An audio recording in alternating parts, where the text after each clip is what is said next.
Perkenalkan, nama saya Nika Dewi Parwati. Saya dari kelas 11 MIPA 2 nomor absen 14. Nah, pada kesempatan kali ini, saya akan membahas mengenai pemanasan global. Hal-hal yang akan saya bahas itu terdiri dari pengertian pemanasan global, penyebab dari adanya pemanasan global, akibat yang ditimbulkan dari pemanasan global, dampak dari pemanasan global, serta cara pencegahan pemanasan global itu sendiri.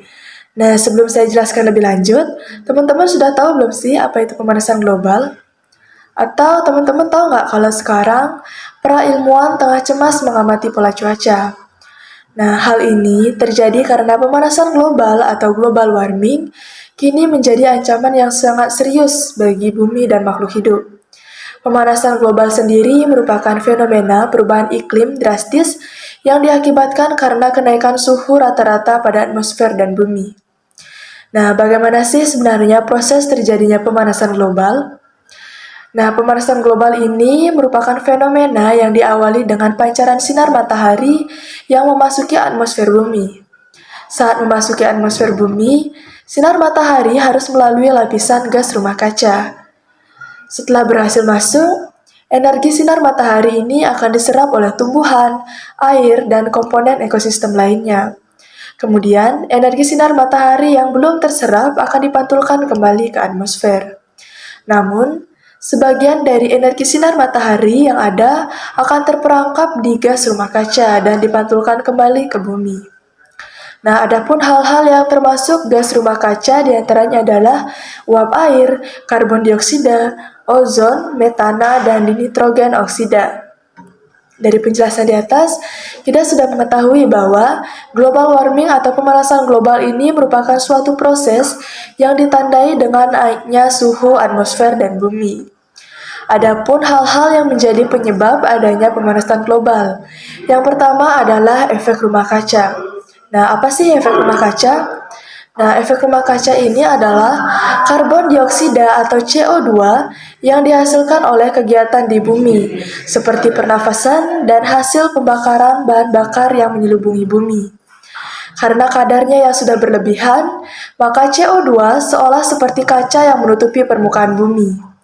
Selain karbon dioksida, juga sulfur dioksida dan metana pun sama seperti CO2, menyelubungi bumi. Layaknya sifat kaca, gas-gas yang melapisi tadi akan memantulkan infrared dari matahari yang seharusnya dikembalikan ke angkasa. Nah, sebenarnya efek rumah kaca itu ada gunanya loh untuk bumi kita, yaitu untuk memberikan panas. Jika tidak ada efek rumah kaca, maka bumi ini akan diselimuti oleh kedinginan. Kebayang dong kalau bumi ini benar-benar dingin? Nah, dengan suhu rata-rata sebesar 15 derajat Celcius, bumi sebenarnya lebih panas 33 derajat Celcius dari suhu sebelumnya. Andaikan tidak ada efek rumah kaca, suhu bumi hanya minus 18 derajat Celcius, sehingga es akan menutupi seluruh permukaan bumi. Karena efek inilah bumi menghangat. Namun, jika kadarnya berlebihan, maka akibatnya terjadilah yang dinamakan pemanasan global atau global warming ini. Nah, penyebab dari pemanasan global yang kedua adalah efek umpan balik. Nah, selain efek rumah kaca, efek umpan balik juga memberi pengaruh pada pemanasan global. Nah, umpan balik di sini contohnya adalah penguapan air. Proses pemanasan selain menghasilkan karbon dioksida, juga menghasilkan uap air. Yang ketiga adalah variasi matahari.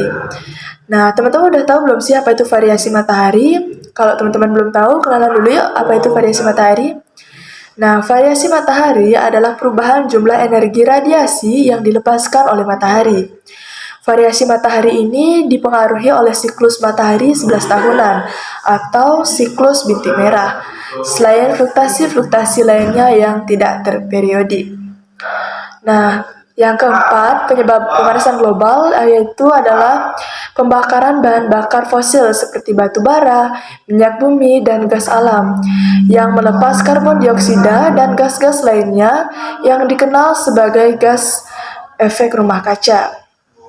Nah, dari pemanasan global itu ada pun dampak-dampak yang dihasilkan. Yang pertama adalah iklim yang tidak stabil. Iklim adalah situasi rata-rata cuaca yang meliputi daerah yang luas dengan waktu yang lama. Sementara cuaca adalah keadaan udara pada suatu saat di daerah yang relatif sempit. Nah, faktor-faktor yang mempengaruhi iklim dan cuaca adalah sama, yaitu sinar matahari, suhu, tekanan udara, kelembapan udara, angin, awan, dan curah hujan. Nah, dampak yang kedua adalah meningkatnya permukaan air laut. Cairnya es di daerah kutub telah menyebabkan volume air laut akan bertambah. Akibatnya akan terjadi peningkatan permukaan air laut.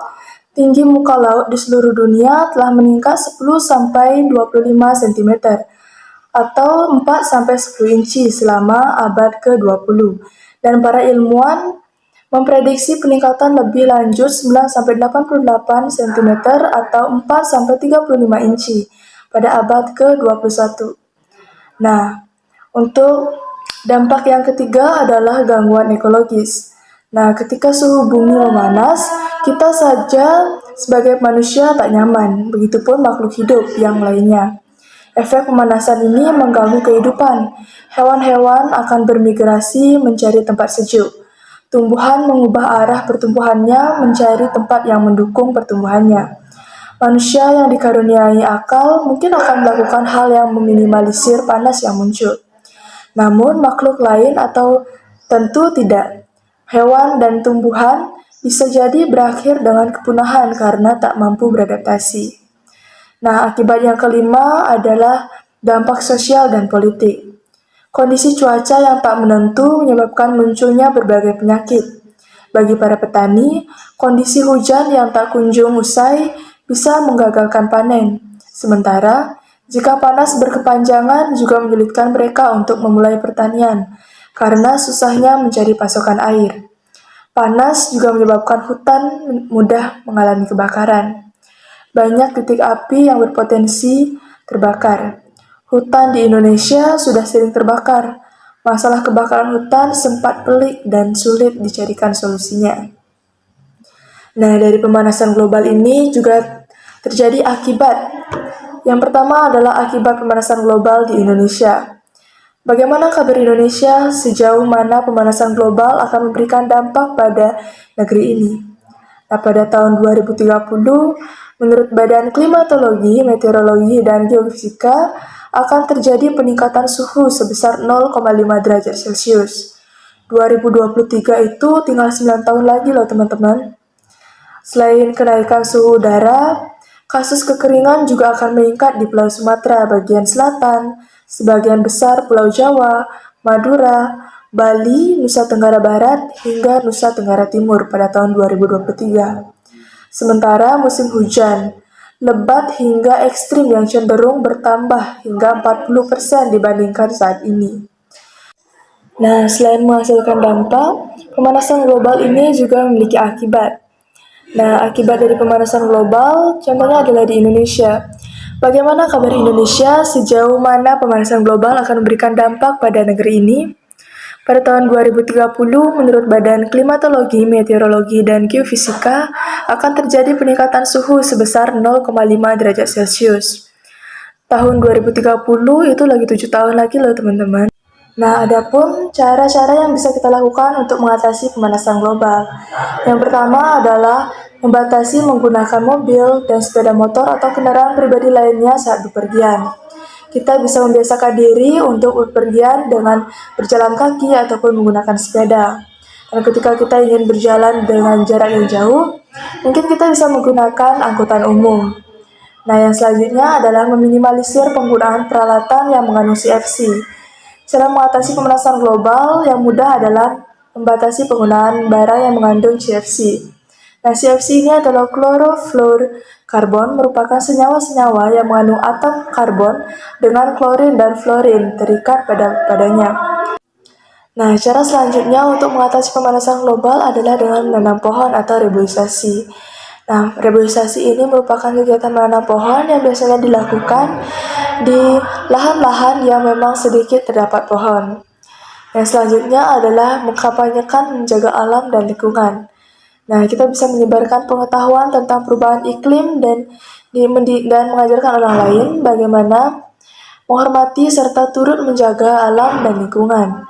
Kita bisa meluangkan waktu untuk memberi informasi atau terlibat dalam kegiatan sosial untuk membantu menyayangi bumi. Nah, kesimpulan dari pembahasan kita tadi seperti penjelasan dari pembahasan global yang kita alami sekarang. Suka tidak suka, kondisi ini sudah terjadi. Bumi yang kita pijak kini sudah memanas. Bijak dalam menggunakan bahan bakar bisa menjadi pilihan agar kita mampu meminimalisir CO2 sebagai penyumbang pemanasan global. Banyak menanam tumbuhan hijau juga bisa menyebabkan emisi CO2 ke atmosfer berkurang. Hal-hal kecil yang dapat manusia lakukan, jika secara sistematis, maka akan memberikan efek luar biasa. Mari sayangi bumi, hanya ini warisan kita untuk anak cucu kita nanti.